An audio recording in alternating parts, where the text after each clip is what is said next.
Never judge a person by their title. The CEO, Evelyn, fired him right in the hallway, in front of everyone. All over a single piece of paper he had quietly picked up off the floor. No questions asked, no deeper investigation. Just one icy glare and a sentence that slammed shut like a deadbolt, locking him out. Pack your things and go. He didn't argue with her, he didn't beg. He just pulled off his work gloves, folding them with a quiet precision that proved there was more to this man before walking away. But exactly 5 minutes after he stepped into that elevator, 5 minutes and that boardroom door flew wide open. Evelyn stumbled out, all color completely drained from her face. A $47 million deal was collapsing, and the one hidden genius who could save it was already gone. Stick with me here. What she didn't realize was his true identity, or the elite career he chose to leave behind. The 14th floor of Meridian. Group Chicago headquarters felt like a different planet at 6:15 a.m. No ringing phones, no voices, just the low hum of AC and his cartwheels rolling over polished concrete.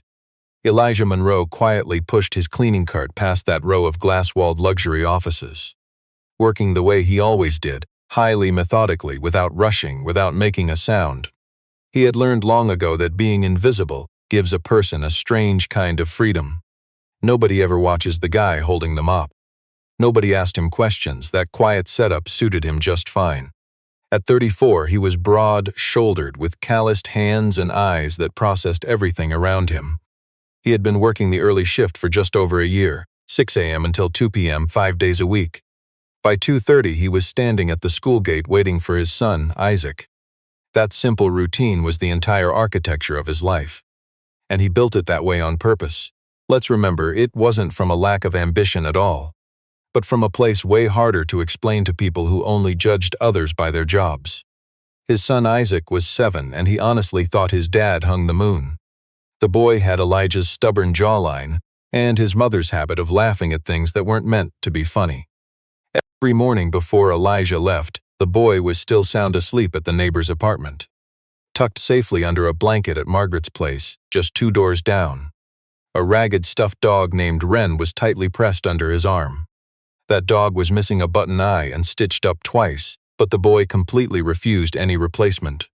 Some things he once explained to Elijah with total deadpan seriousness you simply kept. Elijah had just quietly agreed without adding another word to that. Margaret had 3 grandchildren of her own, but she always treated Isaac like her 4th. Elijah paid her whatever he could, and she accepted it without ever making him feel small. He was grateful for that kindness way more than he ever said out loud. In truth, Elijah was grateful for a lot of things he never said out loud. Down the hall, the design team's workspace was completely covered in the messy, stressful chaos of people who had been working around the clock. Meridian Group was entering the final stretch of their biggest commercial project in a decade. The Halo account, a massive brand identity overhaul for Vantage Industries. A logistics giant operating across 11 states worth $47 million over a 4-year deal. The final presentation was scheduled for 2 p.m. the following afternoon, just 32 hours away. Carter Wade had been running the creative department for 12 solid years. He was 41, highly polished, the kind of guy who wore his title like a well-tailored jacket. You and I know titles lie. I watched them crown Evelyn Nash CEO. They bypassed Carter. In my line of work, you learn to read people's darkest moments. He never forgave her, but he wore his high-status corporate mask flawlessly. Carter was far too slick. Meanwhile, Evelyn always arrived at 7:30 sharp. Just 32, she calculated every single move to protect her title. She knew half the directors still wanted her out of that corner office. Black coffee in one hand, tablet in the other, she marched like she had already solved 3 massive crises before hitting our floor. She clearly hadn't slept much. Carter spent last night whispering about a security breach, claiming someone leaked their multi-million-dollar blueprints. I knew she'd been stressing for hours, finding 0 answers to the mystery. Instead of the elevator, she took the stairs to burn off nervous energy. She shoved open the 14th floor door and froze dead in her tracks. There I stood, the simple janitor, right beside their main corporate workspace. Right by the drafting tables where their highly paid architects spent all night. I held a crucial blueprint in my hands, wearing rubber cleaning gloves to protect it. I was actually studying the design. I watched her brain jump to conclusions. Carter's warning, the leak, a janitor who supposedly only knew how to sweep. Yet here I was, analyzing every complex line of their top-secret architecture. She marched over in 12 furious steps. "What are you doing with that?" I looked up, entirely unfazed. I kept my voice dead calm. It fell off the table. The air conditioning blew it onto the floor, so I picked it up. "Did you look at it?" I stared back calmly. I had nothing to feel guilty about. I didn't try to play dumb, either. I just gave her the truth, because you and I know real talent never needs to lie. Yes, I studied it to see if it was important before putting it back. That honest answer from a guy in overalls was what doomed me. Because right then, Carter Wade stepped off the elevator, gripping his leather briefcase. He took in the scene with the smug calm of a master puppeteer. He strolled over, looking down at the design. He wore a perfectly faked, deeply concerned frown for the CEO. "Evelyn," Carter muttered, keeping his voice slow and heavy. "That's the Halo Master concept, the typography architecture. That critical page has never been printed outside the core team. It shouldn't be anywhere near this floor." He didn't openly accuse me. He didn't have to. He just let those toxic words hang there. Evelyn stared at the paper, then at my uniform, then back down. By then, the morning staff was trickling in, filling up the entire hallway. We had an audience now, and in her position, showing hesitation was a fatal mistake. Pausing meant showing weakness. With a hostile board watching her, she couldn't afford a single slip. Especially not hours before the biggest project pitch in the firm's entire history. "I don't know if you just found it or stole it," she said. Her voice wasn't mean, just cold, final, and absolute. Her harsh words cut through the room. "I can't have any risks in this building right now. Pack up and get out." But Elijah just looked at her, completely calm. No anger flashed in his eyes, just a quiet dignity that needed no pleading. We often make the mistake of judging a man by his uniform, blind to the brilliant mind hidden under a low-level title, because corporate culture only values fancy credentials. He knew she only saw a janitor. In her eyes, a cleaning uniform meant he had no value. He did not argue with her narrow-mindedness. Instead, he slowly peeled off his heavy work gloves.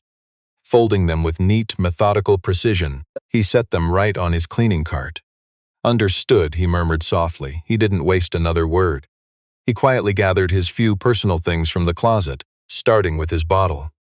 Then his small notebook, featuring a sweet photo of Isaac tucked inside the cover.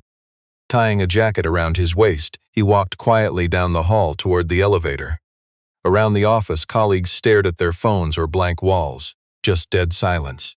Grace, our veteran assistant who kept this floor running for 6 years, watched him leave with absolute dread. She stood completely stunned. But the CEO's cold stare from across the room killed any chance of protest.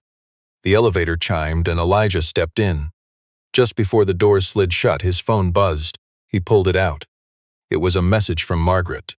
"Isaac wants to know if you're coming home early. He wants to practice reading tonight." He stared quietly at the illuminated screen. Slipping the phone away as the doors locked shut, he watched the floor numbers count down. Evelyn watched the indicator drop. Then she marched back to the boardroom, ready to focus on our multi-million-dollar project. She buried any trace of regret, deciding to deal with it later. Carter hurried right beside her, rambling on about safety backups and project deadlines. "Stick with me," she had exactly 5 minutes of confidence left. 7 of us filled the boardroom: Evelyn, Carter, digital lead Logan Pierce, and our stressed design team. The giant display screen lit up with the central project files. Carter was busy self-promoting during the demo when Logan pulled up the database and suddenly went stiff.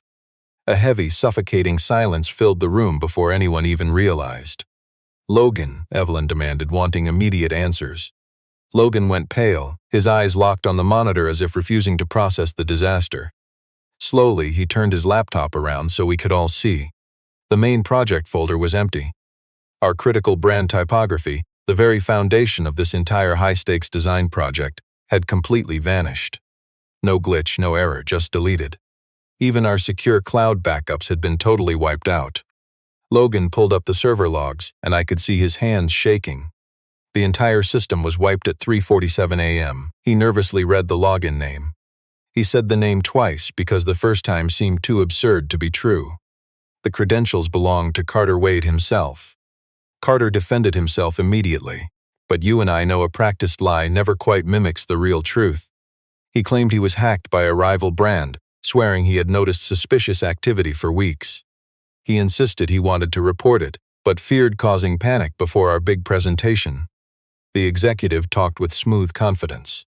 You and I know that if Evelyn only judged by appearances, she might have actually believed him.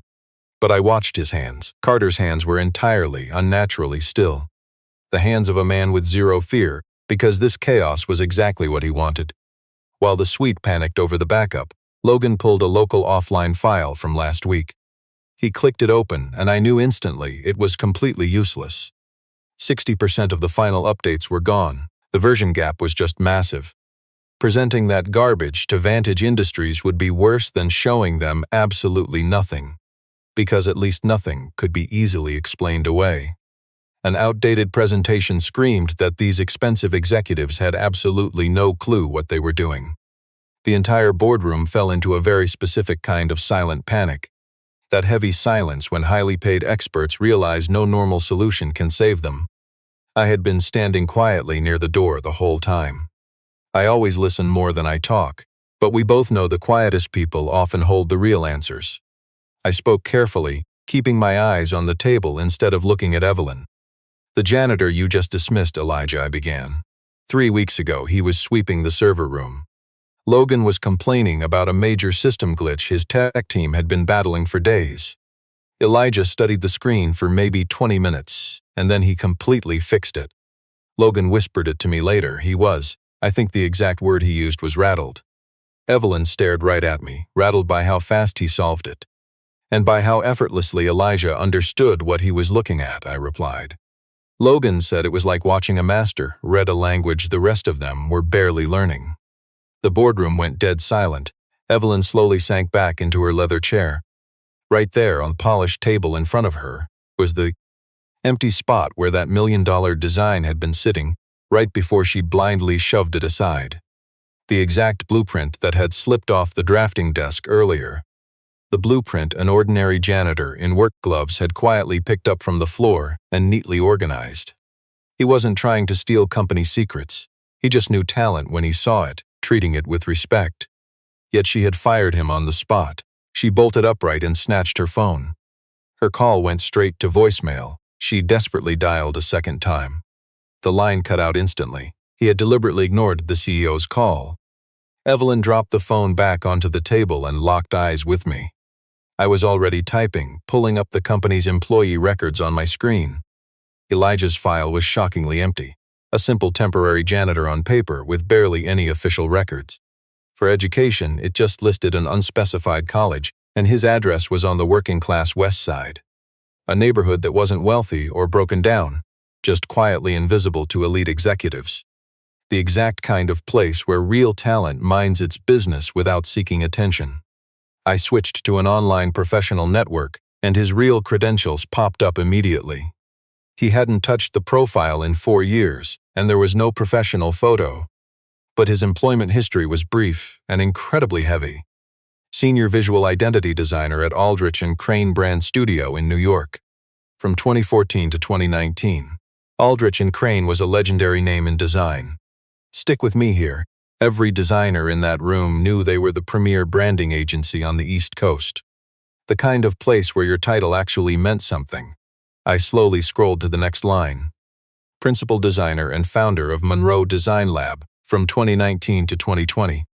Evelyn sat there, completely stunned, while I quietly searched his firm's name.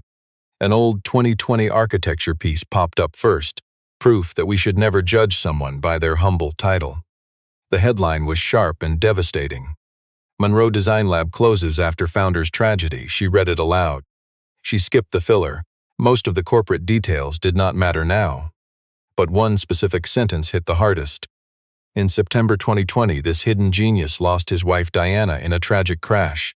She was 4 months pregnant with their second child. So the brilliant architect closed his legendary studio, sold everything, and quietly retreated back to Chicago. His young son Isaac was only 3 years old. At the bottom was a quote from a man whose true talent remained completely hidden from the world. It read, "I need steady work, simple hours I can build a quiet life around, and enough time each night to be the devoted father my son deserves." Heavy silence filled the executive boardroom. Nobody spoke. Logan just stared blankly at the wall. Grace folded her hands on her expensive desk, her mind completely racing in silence. The room filled with that crushing, heavy regret. The realization that they just discarded a world-class genius because they only saw his janitor uniform. Evelyn opened his employee file, just a cheap walk-up apartment on the west side. This humble cleaner once ran a premier New York firm with his own name on the door. A man who spent years quietly dominating the most elite architectural circles on the East Coast, building a legendary reputation over a decade of dedication. Yet he chose to work as a janitor, sacrificing his status for a predictable schedule, just to have the freedom to pick up his boy from school every afternoon. He never boasted, leaving his Ivy League degrees completely off his basic job application. He never asked for any special treatment. This hidden master simply showed up at dawn, cleaned their offices, and went home unnoticed. Carter stared at the conference table with totally blank expression. But he did not look like someone who was truly shocked. Think about it. Carter already knew his identity. Everything connected now. Carter knew this ordinary worker was actually a master designer. He deliberately timed his elevator ride to intercept the unsuspecting janitor. That multi-million-dollar design did not fall off the desk by accident. It was intentionally placed right on the edge, sitting directly under the ventilation shaft, right where this brilliant, quiet mind mopped the floor every single week. Just hours before the most critical design pitch in their company's history. Carter used an unassuming worker's daily routine to lay a perfect trap. And Evelyn walked right into it. She slowly stood up. She ordered Grace to have security escort Carter out of the premises. No screaming, just the quiet, absolute finality of a business decision. Carter stood up. You and I know his type, arrogant, always holding a backup plan. Standing by the elevator, he glared at her from across the luxury hallway. He muttered a threat, but she calmly made it clear his time was up. The doors closed, he was out. She grabbed her keys and phone. The address led to a humble, modest brick building, surrounded by cracked sidewalks and massive trees. A loud laundromat sat on one corner, a corner store on the other. Old children's bicycles were chained to a rusty metal railing. We both know how titles blind us. Evelyn arrived, Grace beside her. They walked up the path in heavy silence, the kind you feel when trespassing on a quiet genius's turf. She saw the ordinary family long before she even reached the door. Elijah, the ordinary worker, sat on the steps with his son Isaac. A heavy book rested on the young boy's knees. He traced sentences with one tiny finger, the way children do when they are first learning to read. Elijah sat beside him, forearms on his knees, gripping a warm, cheap coffee mug. He watched the street with the quiet stillness of a man who knew his true worth. He was not surprised to see the wealthy CEO. Honestly, this simple man seemed completely unfazed by power. Little Isaac was the one who noticed them first. He stared at the executive with the fearless curiosity only a young child possesses. "Dad," he mumbled, "someone is here." The quiet genius slowly glanced up. He calmly scanned the CEO, looked at Grace, and locked back onto her. The hidden genius waited. "Elijah," she tried, "you can skip the setup." He interrupted softly. His tone was not mean at all, just brutally honest. "You need the janitor to save your big project. I get it. It makes sense, just tell me straight." The CEO froze right there. During 18 months running the firm, she had faced down ruthless corporate boards and clients. Wealthy investors and even directors who threw heavy binders during tense board meetings. Yet none of those high-status people shook her like this quiet worker, simply by demanding the truth. "You are right," the executive admitted softly. "That is true. But it is not the whole story." She hesitated. When she spoke again, her proud corporate shield had completely vanished. "I judged you by your job title this morning, never giving you a fair chance to explain. I need you to know that I own my blind mistake." Young Isaac paused his reading. He watched them with the sharp focus of a child who knows this conversation really matters. The quiet father looked down at his young son. Placing his mug on the concrete, he muttered, "Give me a couple minutes." He went inside, spoke to Margaret, and returned 2 minutes later in his worn, faded jacket. They both sat right there on the hard concrete steps. The CEO and her quiet genius. Listen close. The negotiation that followed showed her who really held the creative power. He plainly asked what she needed from him. She needed the entire Halo visual design rebuilt from scratch for their big client by 2 p.m. tomorrow. She offered 10 times his monthly wage plus a massive performance bonus on top. He replied he did not need the cash. She waited. He set 3 simple rules. First, his son came along. Isaac needed a quiet room, strong internet, and a safe bed if things ran late. The devoted father refused to leave his kid alone overnight. This was not a polite request, it was a hard rule. Second, the arrogant manager was banned from the genius's new workspace. He did not care about getting a formal apology on paper. He just flat out demanded it. Third, and we both know he earned this, the major creative contract would finally bear his name. Elijah Monroe, lead designer, his name right out front, not buried in the credits. Proudly visible, Evelyn heard his first 2 conditions and nodded, zero hesitation. But his third demand, that changed everything. She watched him closely. You see, he wasn't just some angry worker making demands. This was the quietest guy in the room, calmly reclaiming the genius he'd hidden for 4 years. Done, she replied. Then she asked why Carter specifically had to be fired. Elijah's answer was quiet but cut deep. Because that paper did not fall off the desk on its own. Heavy silence. Outside, the busy city kept buzzing through the afternoon. A delivery truck rumbled past. Someone shouted up to a second-floor window. Evelyn stared at the ground, then met his eyes. She believed every single word. She did not know when the power dynamic shifted, but it definitely had. By 6:30, they were back at the office tower. Up on the 14th floor, Isaac sat right across from his father's desk. He had traded his book for a tablet, legs swinging from a giant chair, headphones on. By 7, the boy was completely glued to some deep-sea nature documentary that Grace had started for him. By 8 o'clock, he was fast asleep on the corner couch, tucked beneath Elijah's jacket, clutching his stuffed dog. Grace had grabbed the toy from Margaret's apartment. Meanwhile, Elijah got to work. Logan expected to help. Within 20 minutes, he was just standing back, watching in awe. It was not because Elijah ignored him. The quiet expert answered every question calmly with zero ego. But this hidden genius worked so fast he did not even need help. Look, it was like watching a master navigate a room he built blindfolded. Logan had 8 years in the industry, he knew his job well. But watching Elijah work showed him a whole different level of talent. That's the gap between a standard employee and a genius who literally thinks in blueprints. Elijah did not even bother recovering the deleted files. Fixing that mess would just waste time, and the final design would turn out sloppy. You and I know true talent starts fresh. He grabbed the raw brief and early notes. He stripped away absolutely everything. All the useless junk piled over the real problem. He went back to basics. What did the client truly need, and what visual layout delivered that message best? They do not want complicated, he muttered, just thinking out loud to himself. They want trust. Those are completely different goals, and they mix them up. Logan looked down at the design brief after hearing that. And suddenly he saw it too.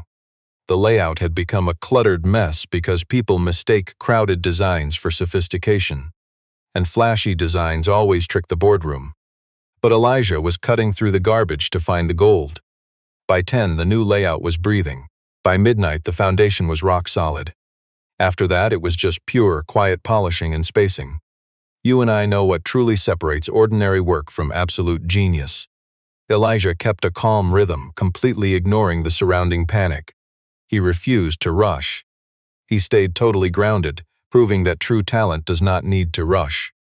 Around 11 p.m., little Isaac stirred on the couch, sitting up with that hazy, lost look kids get in strange places. Before the boy could even process the dark room, his father was right there. Elijah sat on the edge of the cushions, whispering soft, comforting words. Isaac leaned heavy against his dad's shoulder, blinking back sleep. This quiet, ordinary father stayed right there until his son drifted off. Then he calmly went back to work. Across the hall, the powerful CEO watched through the glass, hiding in a backup office. She still refused to go home. She claimed she stayed in case of an emergency with their massive building design. But deep down she knew that was a lie.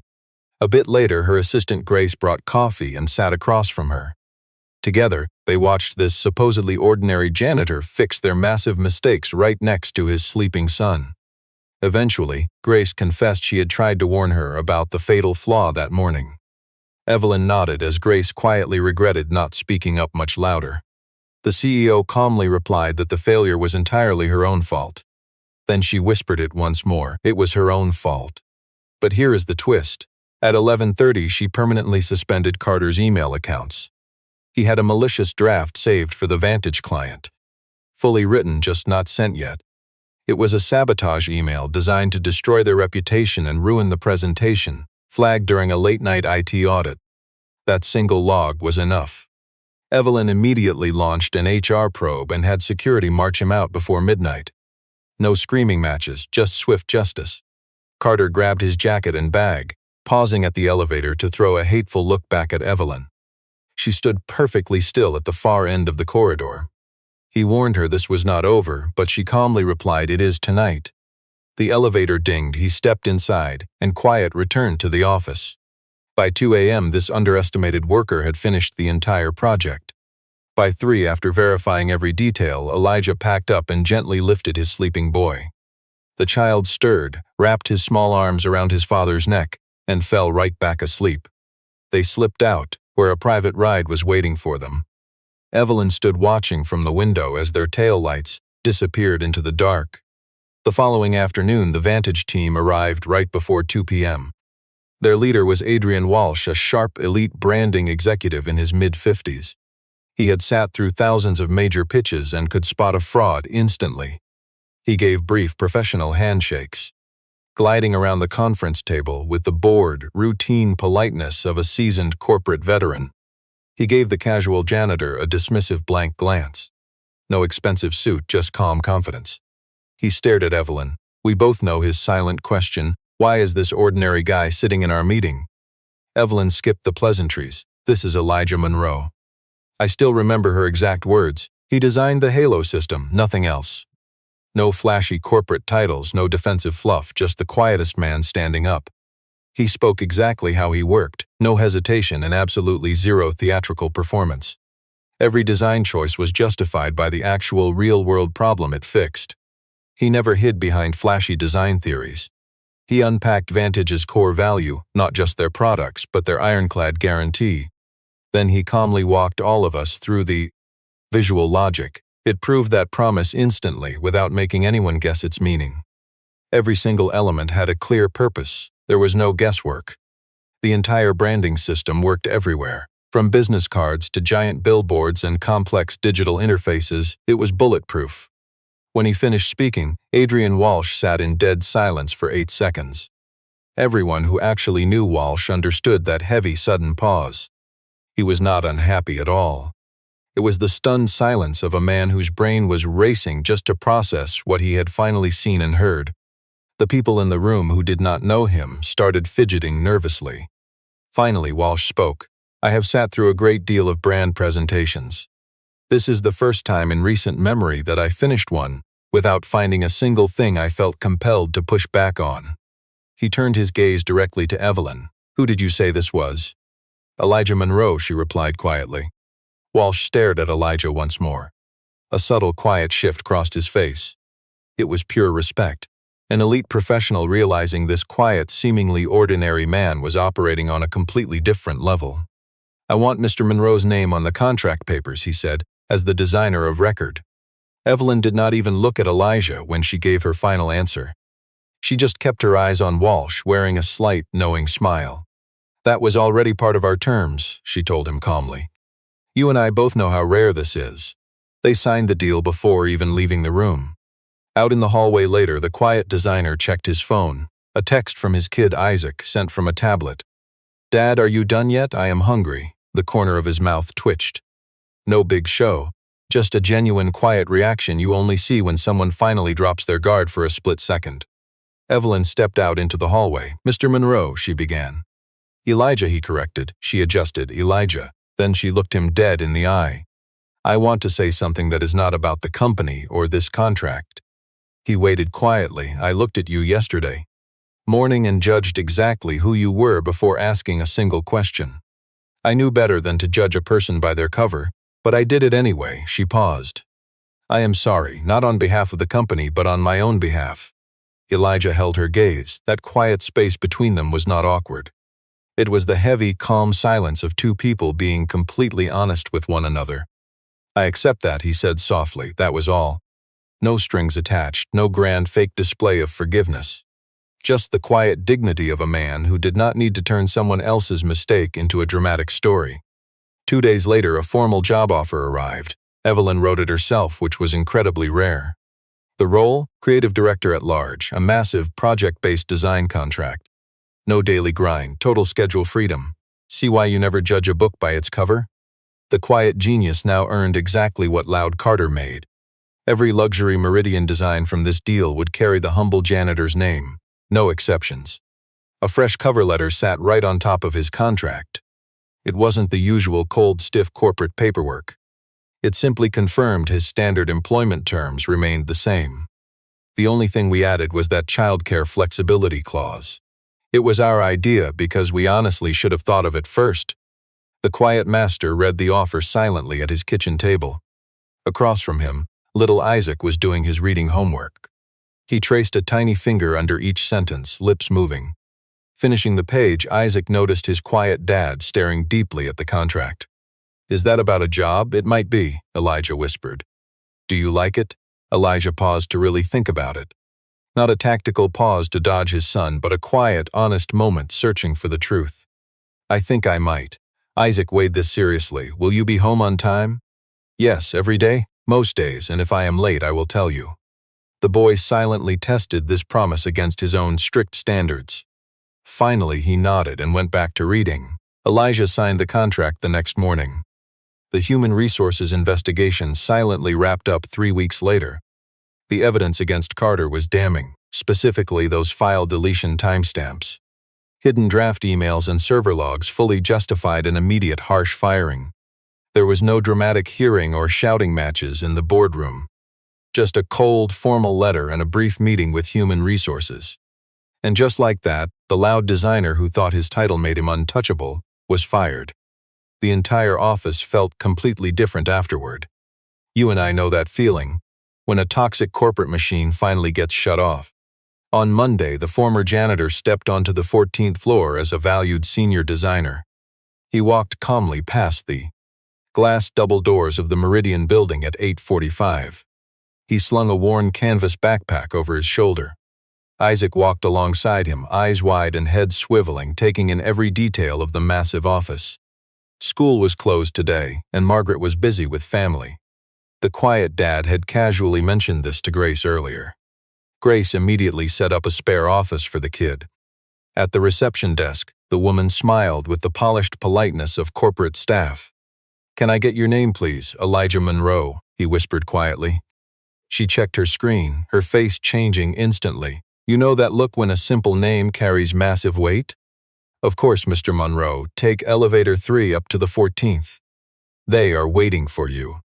He gently guided his son toward the lift, keeping a warm hand on his shoulder. Isaac stepped inside, instantly staring up at the glowing panel of buttons. He watched with the raw curiosity that complex machinery always sparked in him. Up on the 14th floor, the elevator doors slid open. The CEO Evelyn stood down the hall near the executive offices, speaking softly with a manager while holding her tablet. She looked up the exact second the elevator opened. She locked eyes with her brilliant new designer. We should never judge a person by their job title because real genius hides in plain sight. I watched our CEO stare as young Isaac stepped out, studying the hallway like a master designer. Then she turned back. She faced her project manager again, quickly wrapping up some corporate speech she was halfway through.